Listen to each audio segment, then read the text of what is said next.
인정과 변명, 엑셀 플러스 R, 누구나 하는 데이터 분석이라는 강의가 있는데 제 강의에 대해서 어떤 분이 평가를 해주셨어요. 그 평가가 상당히 날카롭습니다.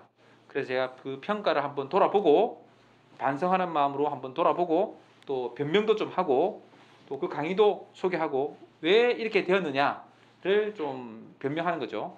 그 이야기를 좀 하도록 하겠습니다. 그분께서 이렇게 평가해 주셨어요. 3점. 이 3점이 상당히 안 좋은 거거든요.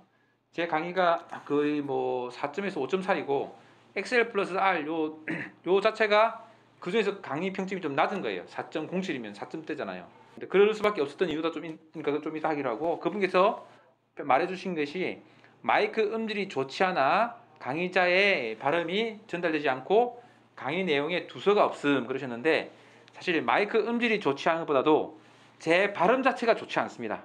제가 마이크 음질을 좋게 하기 위해서 화면을 뜰 때 이 강의를 할 때 그 원래 하는 그 마이크가 있고 핸드폰으로 또 마이크를 다시 또 녹음을 합니다. 그 핸드폰 음질이 상당히 좋아서 뭐 꽤 괜찮거든요. 그래서 더빙을 해요. 그걸 다 더빙해서 또 만드는데 왜 이렇게 됐느냐? 제 발음이 좋지 않아서 그렇습니다. 제가 약간 급하면 발음이 뭉개져요. 그걸 제가 알고 있어요. 제가 대학교 1학년 때 처음으로 이제 대학 간 때 어머니께서 저한테 해주신 말씀이 그거예요. 너는 발음이 정확하지 않으니까 말을 할 때 또박또박 해라. 이렇게 말씀해 주셨고 말을 너무 빨리 하지 마라 라는 말씀도 해주셨어요. 근데 그걸 제가 평생 기억하고 있는데 제가 그래서 다른 발표할 때도 항상 내 발음이 뭉개질 수 있다는 것을 이제 느끼고 있었고 최근에는 강의를 녹음을 하면서 제 강의를 제가 듣게 되거든요. 그러면서 제 발음이 역시 좋지 않구나. 발음이 많이 뭉개지는구나. 또 약간 사투리도 좀 들어가고 그 억양도 좀 그렇고 그렇다는 걸 제가 느끼고 있습니다. 그래서 이거는 마이크 음질보다는 강의자 자체의 문제다. 이게 뭐 인정하겠습니다. 강의 내용이 두서가 없음 이렇게 하셨는데 두서가 없는 내용 설명드리고요. 보면 명확한 설명, 정확한 강의 설명이 아니다. 저는 명확하게 하려고 했는데 좀 안 됐구나. 뭐 좀 개선해야겠죠. 유용한 연습 활동. 연습 활동은 사실 제가 연습 활동 이 강의가 그렇게 많지는 않거든요. 근데 어쨌든 그래도 평가해 주셔서 감사하게 생각합니다. 그럼 강의를 소개하면서 왜 이게 강의 내용이 두수가 없게 됐는지 또 좀 설명하도록 하겠습니다. 강의를 보겠습니다. 강의가 이렇게 구성이 되어 있어요. 이 보통 통계 강의 같으면 통계법에 대한 이야기를 쭉 할 텐데 이거는 통계법이기도 하고 엑셀 강의이기도 하고 이제 엑셀 그 다음에 R 뭐 이렇게 다 같이 다루다 보니까 약간 그렇게 된 감이 있어요. 처음에는 데이터 수집과 전처리에 대한 이야기 나옵니다. 그러니까 데이터 수집 중에서 보시면 좀 자세히 보면 이 엑셀 기능을 상당히 많이 하고 있어요. 자동 채우기, 절대 참조. 이거를 모르면 초보자들이 특히나 데이터를 만들고 이제 편집하고 이것들이 너무 힘들어요. 근데 엑셀의 수많은 기능 중에서 요거는 꼭 알아야겠다 싶어서 자동 채우기라 절대 참조. 절대 참조 하다 보면 상대 참조 이야기 나오죠. 그 개념을 설명하고 있습니다. 그 다음에 변수를 어떻게 이름을 정해야 되는지에 대한 이야기를 하고 있어요. 변수 이름을 잘못 만들면요 결국 통계가 잘 안 돌아가거나 통계 돌아가더라도 이렇게 되게 복잡하게 됩니다. 해석할 때 어렵기도 하고. 그래서 변수 이름을 알파벳 순으로 잘 해야 되고 뭐 숫자를 앞에 쓰면 안 되고 이런 것들은 SPSS 할 때 하고 R 할 때 좀 달라요. SPSS는 그나마 이제 상용화가 많이 돼가지고 웬만한 변수 이름 다 처리해주고 한글도 잘해주는데 R은 어떤 경우는 될 때가 있고 안 될 때가 있고 그렇거든요. 그래서 그 변수 이름 정해주는 게 중요하고 어떻게 보면 알기 쉽게 하느냐.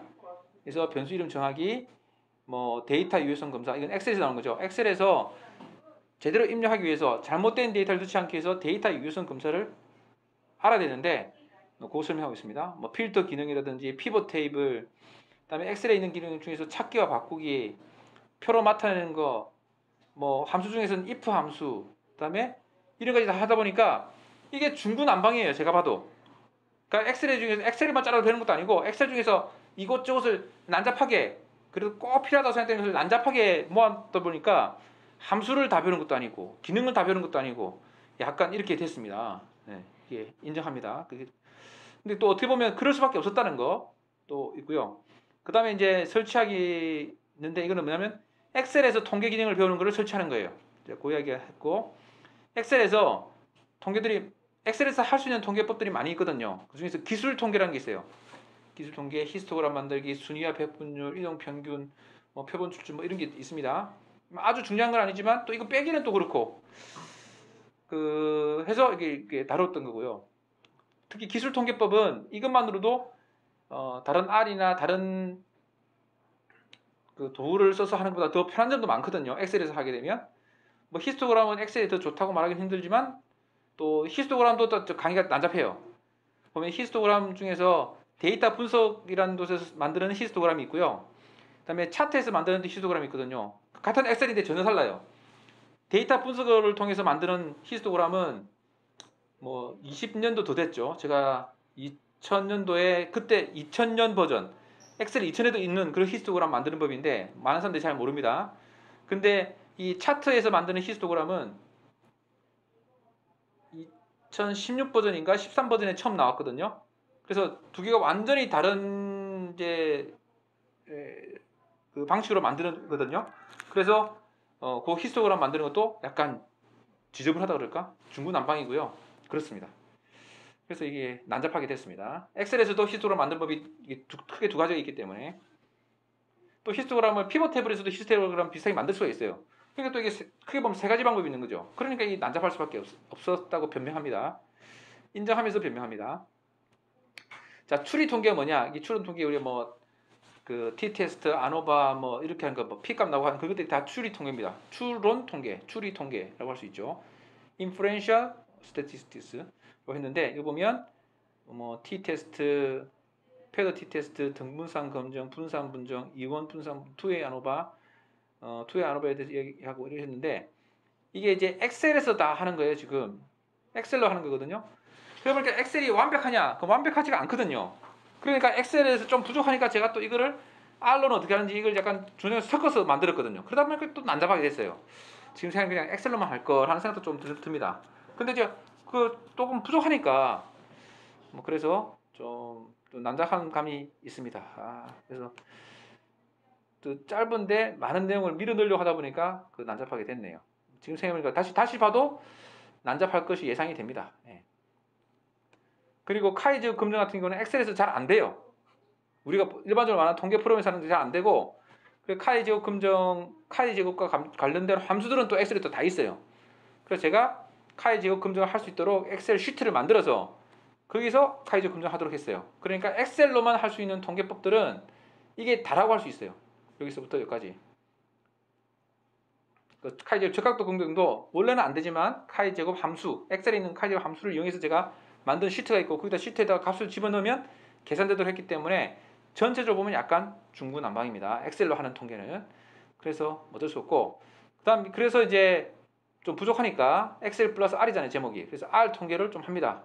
R에서 어떻게 하느냐? 그냥 R을 하는 게 아니라 R에 있는 모든 통계를 또 하는 게 아니고 R 커맨드 R이라는 것을 통해서 기본적인 통계뿐만 합니다. 그래서 R 커맨드 R은 메뉴 방식으로 SPSS나 엑셀처럼 클릭해서 들어가는 거니까 설치하기, t-테스트, 카이제곱 검정, 적합 검정, 밀콕슨, 뭐 하나 비보수 이렇게 해가지고 웬만한 그냥 아주 기본 통계, 우리 대학교 1학년이나 2학년 때 배우는 그런 통계 정도는 할 수 있도록 이렇게 내용을 넣었습니다.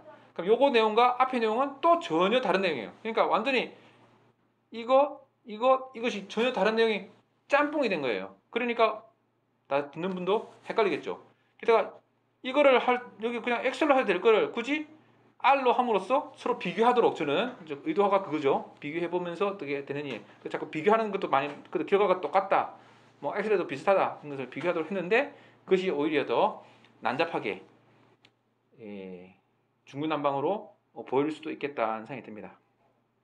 그 다음에 이제 그렇지. 데이터 다루기. 이 데이터 다루는 것은 이 전처리랑 비슷한 건데 엑셀에서 할 수 있는 전처리가 있고 엑셀로 못하는 전처리들이 많거든요. 그걸 여기다가 넣었죠. 전처리하는 것도 꽤 많이 할 수 있습니다.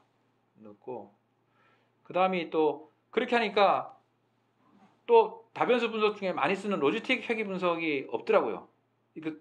그래서 이것만 또 따로 추가해서 했습니다. 그래서 결과적으로 봐도 제가 봐도 약간 중구난방인데 그래도 잘 모르는 분들은 들어보면 엑셀도 좀 할 줄 알고 데이터 분석도 전처리도 좀 하고 그다음에 엑셀로 했다가 안 되면 R도 하고 좀 이런 식으로 짬뽕처럼 되지 않았을까. 부패는 부패인데 아주 동네에 있는 그 약간 싸구려 뷔페 같은 거 있잖아요. 그런 느낌으로 만들어진 강의입니다. 뭐 어떤 면에서는 어쩔 수 없었다. 그리고 또 그게 또 목표였다. 뭐 약간 변명 아닌 변명을 드리겠습니다.